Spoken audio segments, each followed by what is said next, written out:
As you can see, we've changed scenery a little bit. We now have the director of Thoughts of a Colored Man for FAMU Essential Theatre, Mr. Ruben Arana. How are you doing today? Fantastic, feeling good. All right, love to hear that. So can you give us a little synopsis of how it's been working on the show and just how are you feeling about working with this cast of students? What? That's what you want to start with? Holy smokes. This show is fantastic and I'm having a blast doing it. This is actually my directorial debut working on directing this show, and I've been the scene designer here for about 14 years now, and so I couldn't have selected a better cast. They are great men to work with, and this show being the first one for me is going to be very near and dear to my heart for a long, long time. So how was it making the switch, especially like with the creative process? It really wasn't a difficult switch, and I didn't actually fully switch because not only am I directing, but I'm also the set designer for it. So I kept both feet in both of those worlds, and so the process and the decision making still stayed the same in terms of creating visuals that worked well and that made sense. And so it was just a different type of language to use, but in terms of the overall image, it pretty much stayed the same. So how, because the actors, they talked about having the set and loving the set, so what's the process of getting the set ready or creating the set? You know what? I actually started with an image of a subway, and for a long time I wanted to have a subway that somebody can come up from the stage floor, and that was my first image. And doing this in New York, it was a no-brainer to have that kind of image, a set piece like that. And so from there, it just expanded and built out from that. And this particular show has so many different locations that it allowed for a variety of different looks and a variety of different, I guess you could say, styles and images to play around with. So it actually made it really easy and fun to do something like that. Mm-hmm. With the play being set in New York, like how integral is that to the show? Oh, it's massive, massive. It's set in Brooklyn, and one of the themes is gentrification. And so Brooklyn and parts of Brooklyn like Williamsburg and Bed-Stuy, they are at the peak of their gentrification process. And actually, one of the things that we did research in our class was how Williamsburg NYU has determined Williamsburg one of the top places for gentrification. Even though that's a top rank, the idea of what gentrification is a negative aspect, and so it can hurt a lot of people, but there are people that enjoy it / benefit from it in a sense. So it's playing with that dichotomy, those two ideas, and you see that in the play. We see the people who are benefiting or like the idea of having a nice neighborhood, and then the people who are affected in a negative way that some of the people have left and the prices have increased. So it plays with that idea in the story. So with the themes in the show on Black mental health and Black culture, how do you think that's gonna resonate with the students at FAMU? Okay. Mental health at the moment, and it should have always been, a quote unquote hot topic and a current topic and an important topic. And so the younger people are exposed to the ideas and the concepts of mental health, the easier and the better it is as they start to grow up and get older, they can deal with it. Because the ironic part is that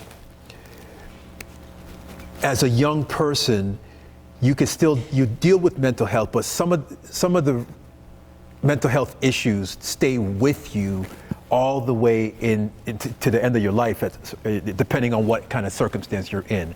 So the earlier that you can identify some of the issues that you may have that deal with keeping your mind healthy, the easier it is to transition into adulthood and to transition into responsibilities and to transition into relationships because in essence, that's where we tend to see the mental health issues the most, is when you are involved in a relationship. And so those relationships can suffer when one or two of the partners is suffering themselves with how they view themselves mentally and what their thought processes are for what it is that how they need to navigate through a relationship. And so the earlier you're able to deal with that, the better it is for you as you start to mature and get yourselves into committed long-term relationships. So that health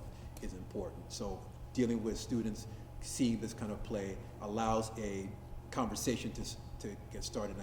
And one of my actors mentioned being able to see themselves in these characters so that they can also have that conversation with others who may need to hear things about mental health. How did you all come to the decision to do this show this year? Okay. We go through a selection process, and there's a bunch of different plays that we are looking at. And students also pitch in to decide what plays they want to do. And this play was brought to my attention, and as I read it, I was like, oh, this is beautiful. I've been looking for something to direct, and when this came across, it was like, this is perfect. My first show dealing with Black men, dealing with mental health issues, dealing with some hard-hitting issues, racism and gun violence and sexuality. So dealing with those kind of issues, it just seemed like a perfect thing for me to do. And so when this was offered, or when it was presented, I said, yeah, I'll do it. I'll direct this one. Without doing any spoilers, are there any moments in the play that you feel like are high, like the height of the show, or any powerful moments that are your favorite? Yes, there are some powerful moments. Be prepared for tension in the barbershop scene, all right? And be prepared for tension when people are waiting in line for the latest Jordans. Oh, okay. So what has been your favorite part about working with the cast? My favorite part about working with the cast is to answer a question with the same answer is working with the cast. So you're going through a journey, you're going through a process, and so there's a beginning, there's a middle, and there's an end, and we are closer to the end at the moment. But in that journey, getting to know the cast members and sharing information with them and imparting into them and hearing their thoughts and seeing their choices. Oh my God, it's just beautiful when I get to see the choices that they make as those characters, because they'll come in every day or every other day and do a little bit of a nuance, and that nuance adds so much flavor to their character. And it's like, okay, I love that. Let's keep that in there. And sometimes it would even be an accident. Somebody would shift a little bit, and it's like, oh, you know what? That shift actually works. Let's keep that. And so discovering those kind of things has been absolutely phenomenal. I love that part of this process, and everybody's able to do that. It's a hard-working cast. It's I couldn't ask for anything better for a first time. So. Okay, it sounds like the show is going to be great, and just to wrap it up, just if you want to say one thing to the campus about the show, and you can say it in the camera. One thing about this show, this camera right here, or, Yes, or this one here? right This here. one right here? Okay, this one right here. All right, so what I want to tell you is that this is something that you're definitely going to want to come to and bring your friends. Bring the ones that you feel, you know what, they need to hear this message. Bring the ones that, you know what, they need to see what Black men can be and are about. Even though we are taking a broad picture and basically a melding of different character traits, these are Black men that you can see yourself in. And so I definitely invite you to come through Charles Winderwood Theater, 16th to the 20th of this month, and definitely come through. Thank you so much. Absolutely, thank you.